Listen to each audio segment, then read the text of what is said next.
que je pourrais avoir mon dossier? Et 43 $. 55 cents. Et elle compte.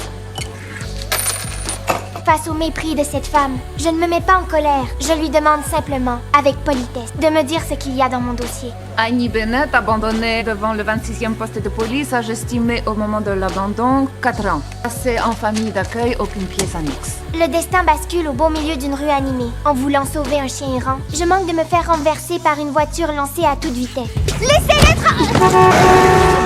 Au dernier instant, un inconnu me sauve la vie. Il s'agit de Stack, un riche homme d'affaires en pleine campagne pour les élections municipales. À ce moment-là, sa campagne est au plus mal. Toute la scène est filmée par des passants, puis est diffusée sur Internet. C'est ainsi qu'une immense opération de communication déguisée en acte de charité commence. C'est quoi cette embrouille? Qu'est-ce qui te fait croire qu'il y en a une? Il n'y en a aucune.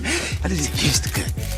J'ai 10 ans, j'ai pas la tête qui sonne creux. Au départ, Stax comptait seulement se servir de moi pour soigner son image. Mais il comprend très vite que je suis bien moins naïve qu'il ne l'imaginait. Alors c'est comme ça qu'on se fait élire. Ouais, c'est dingue. Si je m'installais chez vous, vous deviendriez président.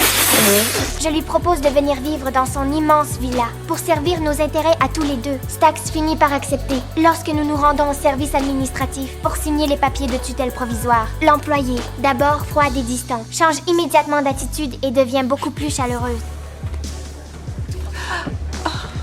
Et paf!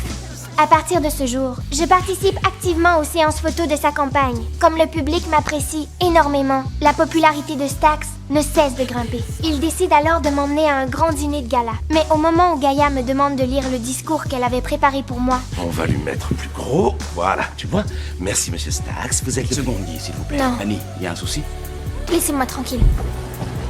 Stax me rattrape et explose immédiatement de colère. J'ai rien à dire. Tu vas tout de suite m'expliquer ce qui t'arrive, jeune fille. Non, pas question! Vous êtes pas mon père.